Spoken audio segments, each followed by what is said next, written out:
Se me ocurren pocos asuntos que sean más importantes que el tema que vamos a tratar, que es el tema del fenómeno de la antimigración. Es decir, un fenómeno complejo, expandido, que se está estableciendo no solo en Europa, sino yo diría que de manera global, desde Estados Unidos a Australia, desde Hungría a Brasil, en donde es posible identificar elementos comunes que son los que se tratan de mirar en este informe, ¿no?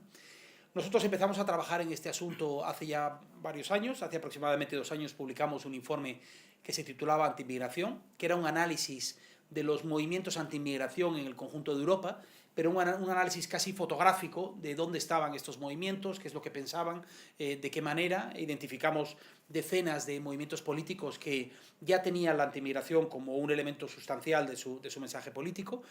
Hicimos un estudio sobre la economía política de la frontera, tratar de entender qué es lo que está ocurriendo con la industria del control migratorio y quién gana en este ámbito. Hay muchos elementos de la economía política de la frontera que tienen que ver con esta idea de la franquicia antimigración, y estamos trabajando de manera muy intensa, luego Lula Rodríguez Alarcón, la directora de la organización, lo mencionará, en todo un ámbito de lo que llamamos las narrativas del debate migratorio.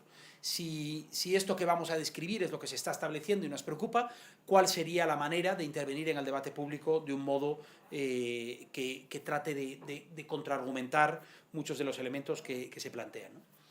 La franquicia antimigración es un título que responde al diagnóstico que hemos hecho de este modelo, y es un diagnóstico que en términos económicos y empresariales la Real Academia describe como franquicia, ¿no? De hecho, en la segunda acepción del término de la Real Academia lo que dice es: la franquicia es la concesión de derechos de explotación de un producto, actividad o nombre comercial otorgada por una empresa a una o varias personas en una zona determinada. Es decir, un modelo que se concibe y se diseña de manera centralizada y que después se aplica considerando las particularidades de cada uno de los contextos en los que se va a realizar. Y la franquicia antimigración no funciona de otra manera. Lo que este informe describe, en primer lugar, lo que hace es una disección de los elementos ideológicos que componen la franquicia antimigración, de los promotores de este modelo, que están situados en diferentes polos del planeta, pero de una manera organizada y perfectamente coordinada, de sus protagonistas políticos, que en ocasiones tienen forma de movimientos políticos organizados, de partidos políticos organizados, en ocasiones son movimientos de influencia política más intangibles, pero que tienen de una manera u otra una presencia en el debate público. Y además lo que hacemos es no solo una disección de todo esto, sino que analizamos en 3 estudios de caso concretos, que son los Países Bajos, Italia y España, cómo se aplica esta lógica de la franquicia antimigración, ¿no?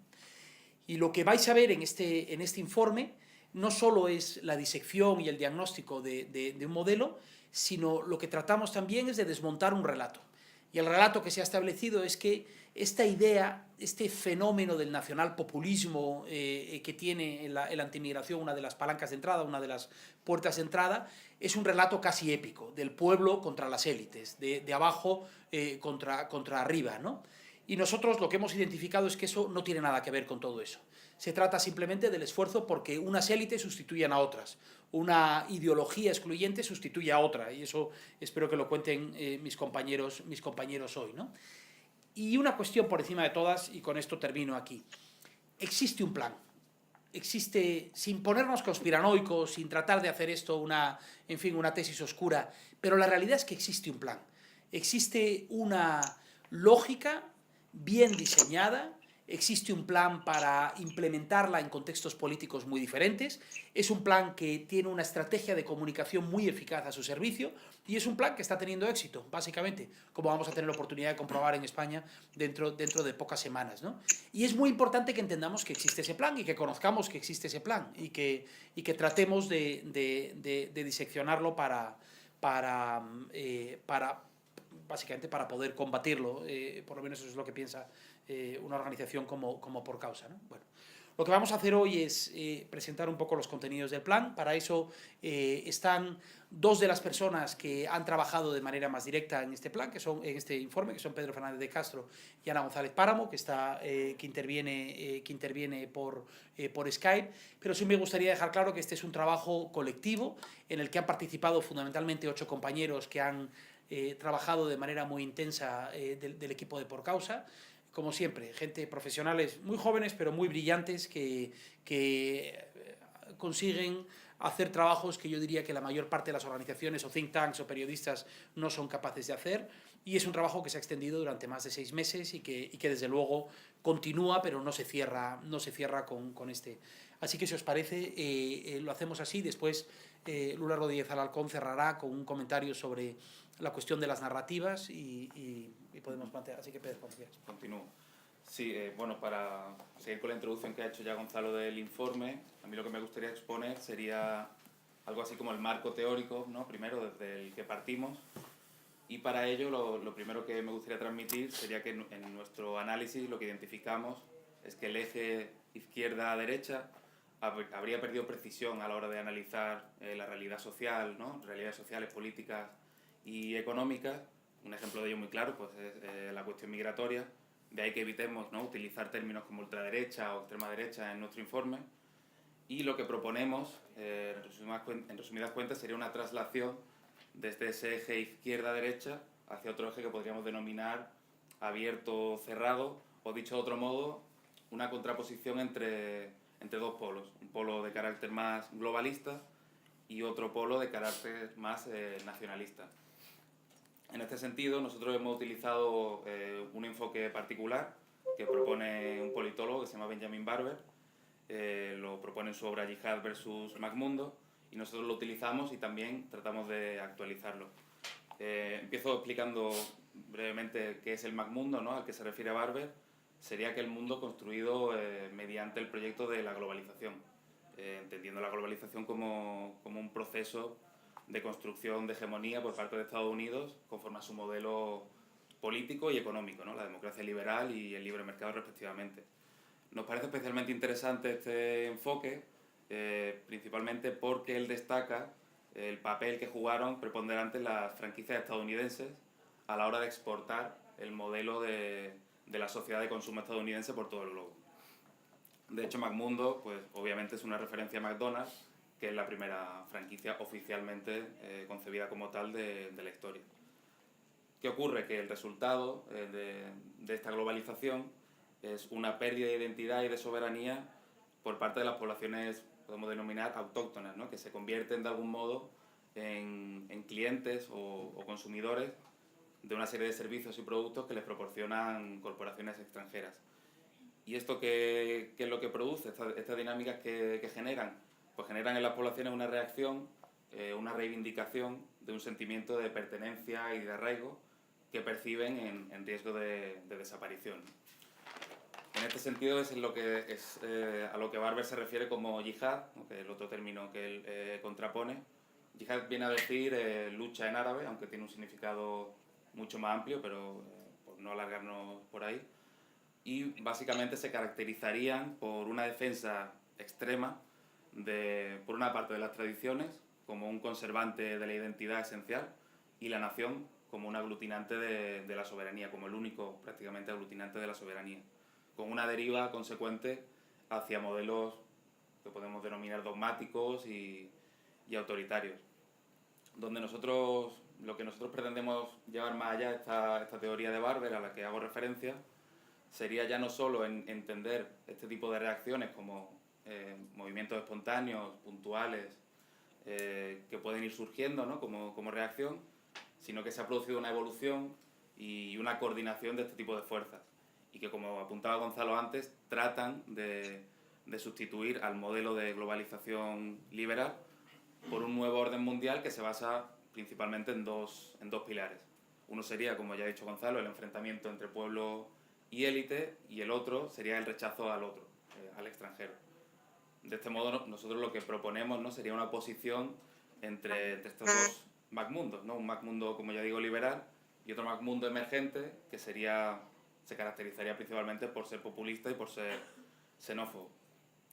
Por eso nosotros en este informe de lo que hablamos también es de MAC-populismo, es un concepto que nosotros intentamos desarrollar brevemente a lo largo del informe, y en lo que consiste sería en esta estrategia de aplicación de un modelo empresarial determinado, como es la franquicia, a la arena política, con el objetivo de llevar a cabo esta sustitución, ¿no?, de élites. Brevemente, un poco para poner en contexto histórico todo esto que os cuento, destacar quizá algunos momentos recientes que en cierto modo han abierto una ventana de posibilidad para este auge y luego expansión del populismo xenófobo. Digamos que desde la caída del muro de Berlín, ¿no?, y de la Unión Soviética ha habido un momento clave, como han sido los atentados terroristas del 11S, que pusieron en marcha todo un proceso de construcción de un discurso securitario y de cierre de fronteras y de construcción de muros.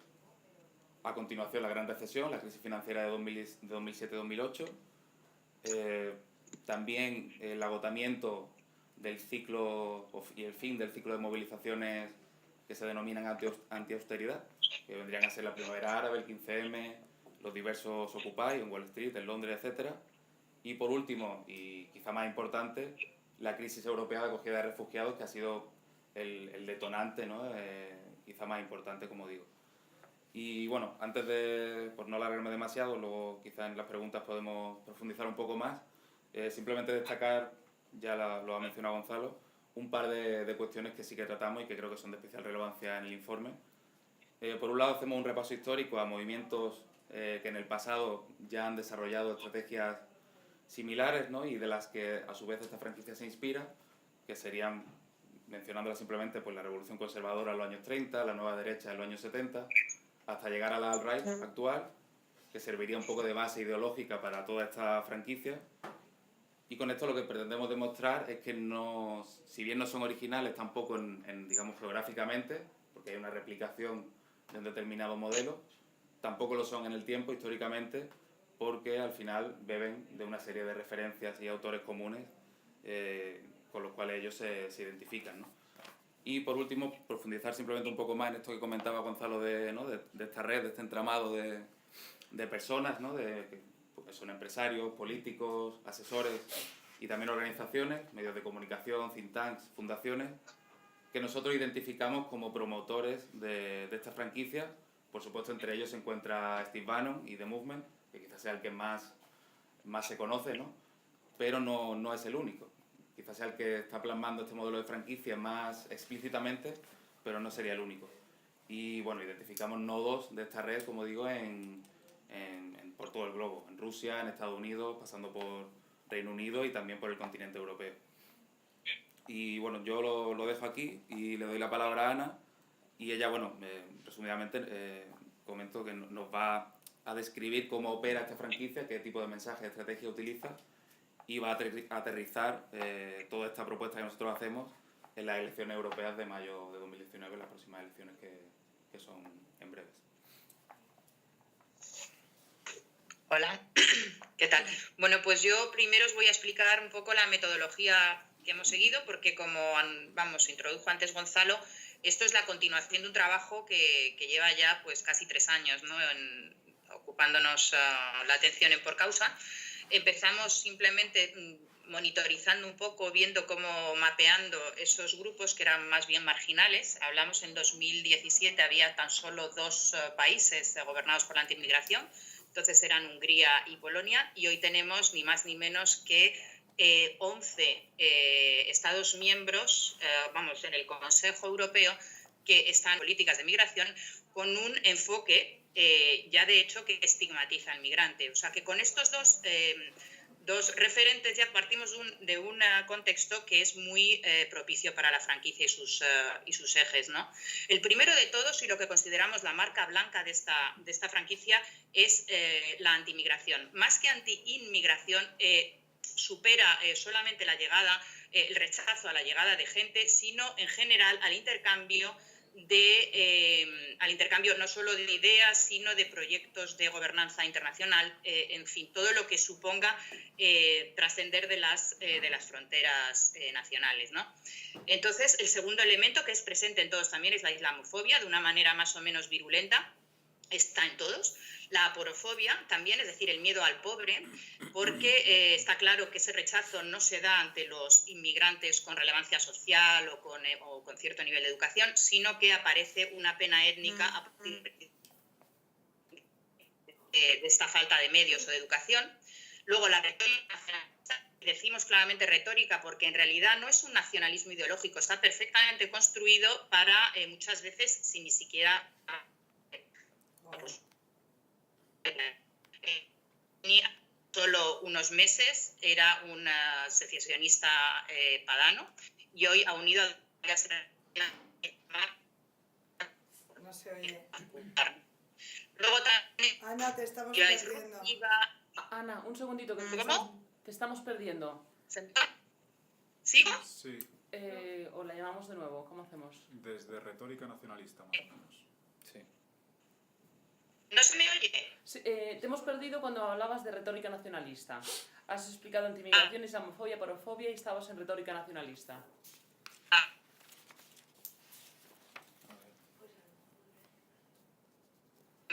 Voluntariamente, porque realmente el nacionalismo ideológico en muchos de los franquiciados no está inventado solamente para, bueno, pues para sustentar sus ideas, ¿no? Por ejemplo, ponía el ejemplo de Salvini, que hace tan solo unos meses era un secesionista padano y hoy es el gran líder de una nación italiana que era prácticamente irreconciliable antes de las elecciones anteriores, ¿no?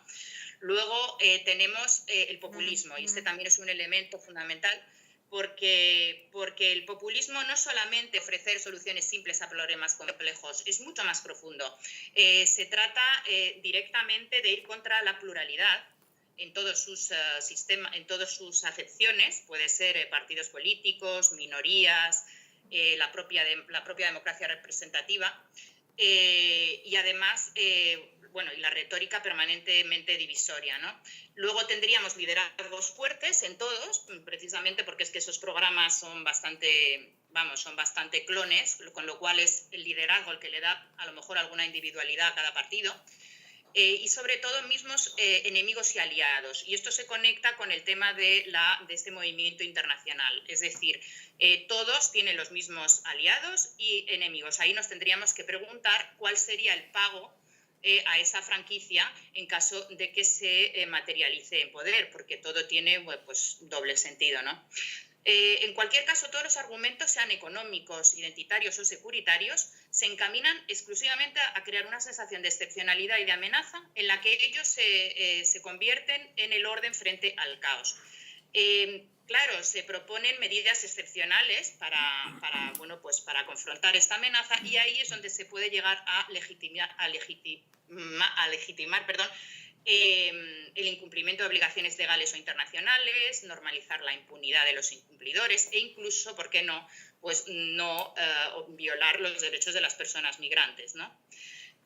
Todo esto que os acabo de contar, lo llevamos estudiando, como os he dicho, unos años, pero yo creo que podríamos decir que las elecciones del 26 de mayo van a ser su puesta de largo.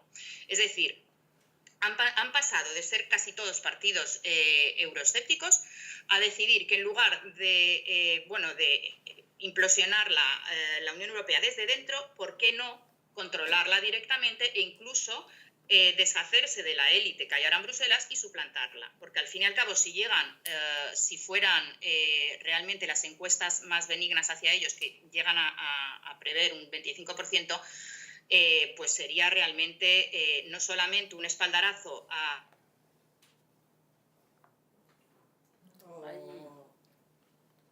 Pausas dramáticas.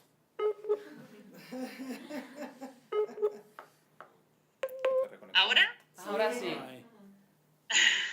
Espaldarazo. Bueno, pues Publicidad. solo destacar, ¿me oís? Sí, sí. Sí, que Ana, te perdimos en espaldarazo, que no solamente sería un espaldarazo. Esto sería un espaldarazo para esta narrativa tóxica, sino que se transformaría en un poder real, no solo de veto, sino realmente a la hora de nombrar representantes en las instituciones, composición de los comités parlamentarios, etcétera. En todo esto el papel de Salvini es fundamental, se ha convertido casi en una especie de intermediario europeo de la franquicia, que además como encabeza un gobierno antimigración y se está consolidando, incluso superando su apoyo respecto a su socio mayoritario, que es el Movimiento 5 Estrellas, por cierto, también antimigración. La idea sería desestabilizar esa gran coalición de socialdemócratas y conservadores y quizás crear ese gran supergrupo antimigración. Es verdad que están todos muy divididos, incluso aunque rechacen la inmigración, ninguno tiene realmente pues una idea muy común en cuanto a cómo gestionar la migración, ¿no? Pero bueno, el hecho de poder suplantar a la gran coalición es muy goloso y puede ser perfectamente suficiente para formar este grupo. Lo único, bueno, terminar diciendo que el populismo, como ya han dicho mis compañeros antes, no se limita a Europa, sino que es mundial, tiene sedes en Washington, en Londres, en Roma, bueno, pues en Ankara, en muchos sitios, ¿no? Y bueno, y en Moscú.